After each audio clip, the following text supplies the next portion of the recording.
मैं काल भैरव मंदिर बोल रहा हूं। मैं बाबा महाकाल की नगरी उज्जैन में स्थित एक बहुत ही प्राचीन और रहस्यमय मंदिर हूं। मैं मेरे अंदर कुछ ऐसे रहस्य को समेटे हुए हूं जिन रहस्यों ने वैज्ञानिकों तक की नींद उड़ा रखी है।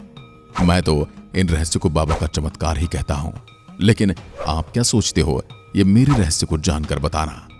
मेरे यहां विराजित काल भैरव की मूर्ति मदिरा पान करती है, लेकिन आज दिन तक यह कोई पता नहीं कर पाया है कि मदिरा जाती कहां है।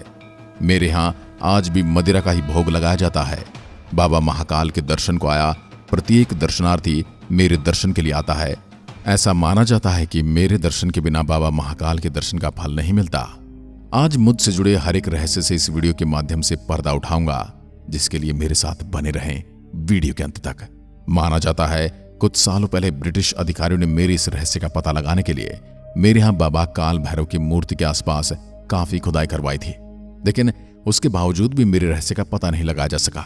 साथ ही मेरे संबंध में यह भी कहा जाता है प्राचीन समय में यहां तांत्रिक सिर्फ आते थे और यहां कर तंत्र क्रियाएं करते थे, और माना जाता है यहां किया गया तंत्र कभी भी विफल नहीं होता।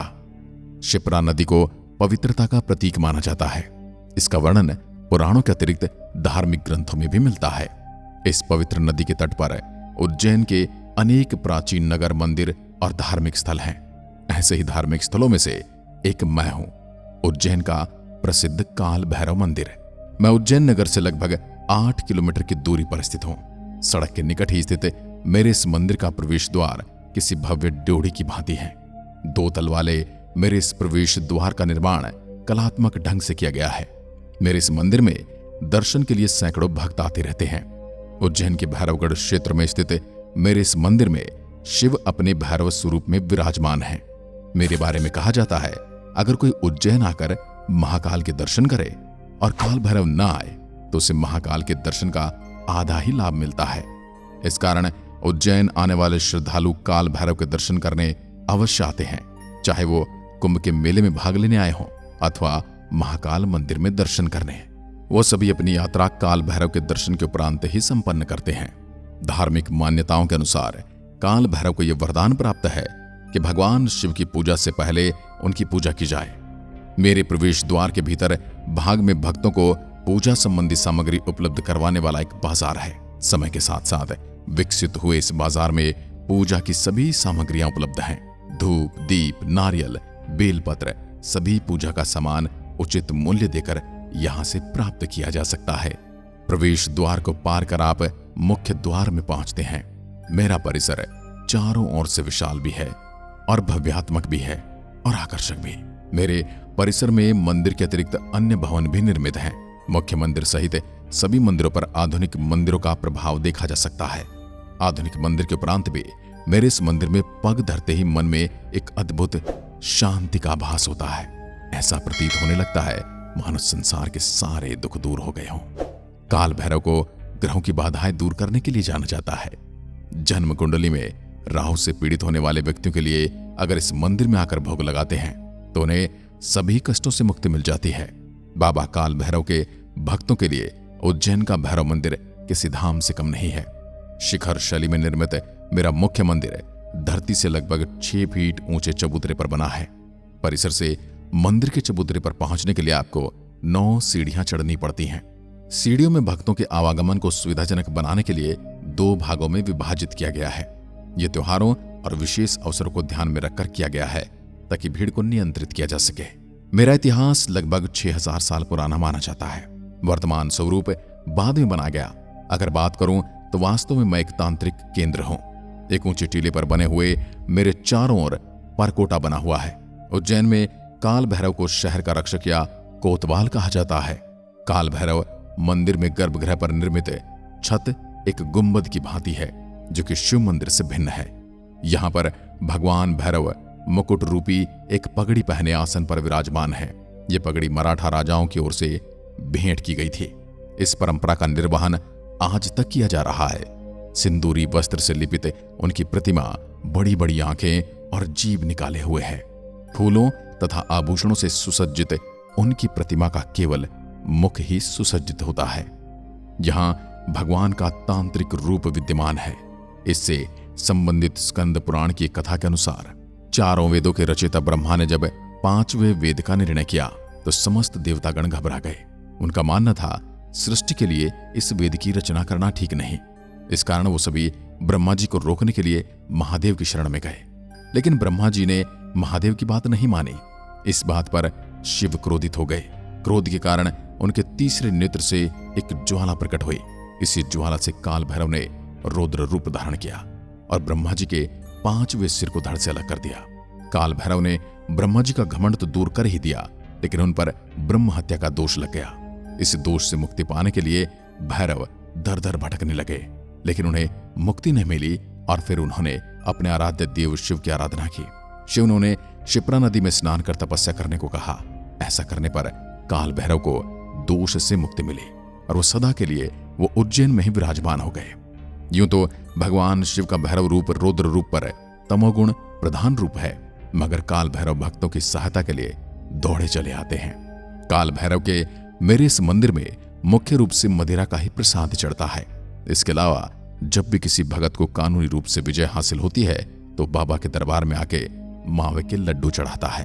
यानी कि आपका कोर्ट कचहरी से संबंधित यदि कोई फैसला आपके पक्ष में आता है तो लोग मावे के लड्डू चढ़ाते हैं। काल भैरव जो कि भगवान शिव का ही स्वरूप है, साधु संत कंपटे बाबा भी कहते हैं, यहाँ आकर विशेष पूजन करते हैं, नाग पंच से संबंधित है। ये साधु जीवन भर शिव शक्ति में लीन रहते हैं और शैव मत का ही प्रचार करते हैं। इसी प्रकार काल भैरव अघोरी बाबाओं के भी इष्ट देव हैं। इनके अलावा काल अष्टमी के दिन अपने आराध्य देव की पूजा की जाती है। इसके लिए वो साल भर प्रतीक्षा करते हैं। वहीं आम भक्त भी इस दिन दर्शन करना नहीं भूलते। देवों के देव महादेव हर दुख को अपने ऊपर लेकर भक्तों को भय मुक्त करने वाले भोलेनाथ हैं। भगवान भोलेनाथ ने पहले तो समुद्र मंथन में निकले विष को पीकर देवों को बचाया और नीलकंठ कहलाए, और इसी प्रकार उन्होंने उज्जैन में ब्रह्मा को राह दिखाने के लिए अपने नेत्र से काल भैरव को प्रकट किया और भक्तों की बुराइयों को अपने अंदर समाने के लिए खुद मदिरापान करने लगे। काल भैरव को मदिरा अर्पित करने से पहले पुजारी उपयुक्त मंत्रों का उच्चारण करते हैं, एक कास्त्री के माध्यम से मदिरा पान कराते हैं, जो देखते ही देखते खाली हो जाती है। ये मदिरा कहाँ जाती है, यह आज तक एक रहस्य बना हुआ है। भक्त बड़ी श्रद्धा से अपने प्रभु को फल फूल तथा पूजा की अन्य सामग्री और मदिरा अवश्य अर्पित करते हैं। जिन भक्तों की सूनी गोद भरी जाती है वो यहाँ बाबा को बेसन के लड्डू और चूरमे का भोग लगाते हैं। प्रसाद चाहे कोई भी हो, बाबा के दरबार में आने वाला हर भगत सवाली होता है। बाबा काल भैरव अपने आशीर्वाद से उनके कष्टों को हरने वाले देवता हैं। मंदिर के भीतरी भाग का निर्माण पाषाण शिलाओं से किया गया है। लोगों का मानना है कि मराठा काल में सिंधिया घराने के महाराज ने युद्ध में विजय के लिए भगवान को अपनी पगड़ी अर्पित की थी। पानीपत के युद्ध में मराठाओं की पराजय के बाद तत्कालीन शासक महादजी सिंधिया ने राज्य की पुनः स्थापना के लिए भगवान के सामने पगड़ी रख दी थी। उन्होंने भगवान से प्रार्थना की थी कि युद्ध में विजयी होने के बाद वे मंदिर का पुनः उद्धार करेंगे, और काल भैरव की कृपा से युद्ध में विजय प्राप्त हुई। इसके बाद उन्होंने मंदिर का जीर्णोद्धार करवाया। तब से भगवान काल भैरव को मराठा की पगड़ी पहनाई जाती है, किंतु उनके बाद यहाँ कई नवनिर्माण करवाए जा चुके हैं। मंदिर के परिसर के उत्तरी दिशा की ओर पाताल भैरवी नाम की एक छोटी सी गुफा है। ये गुफा एक और है जिस ओर से इसमें प्रवेश किया जाता है, उसी ओर से बाहर भी निकलना पड़ता है। इसी कारण इसमें एक एक भक्त प्रवेश करते हैं और उसके बाहर आने के पश्चात ही दूसरा प्रवेश कर पाता है। यह वास्तव में गुफा रूपी एक मंदिर है, जिसके प्रवेश द्वार और भीतर भाग अत्यंत संकरा होने के कारण ही इसे गुफा का नाम दिया गया है। कुछ लोगों का मानना है कि गुफा का तांत्रिक रूप से बड़ा महत्व है। तांत्रिक साधना बड़ी कठिन होती है और इस गुफा में प्रवेश करना भी एक कठिन कार्य है। मेरा मंदिर जो कि भगवान शिव को समर्पित है, इस कारण संभव है कि इसका भी तंत्र विद्या से भी संबंध हो। मेरे यहाँ दियों का बड़ा महत्व है। बाबा काल भैरव के इस धाम में दियों से संबंधित एक चीज है जो भक्तों का ध्यान अपनी ओर आकर्षित करती है।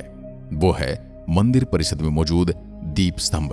और ऐसा माना जाता है कि दीप जलाने से भक्तों के सभी मनोकामनाएं पूर्ण होती हैं।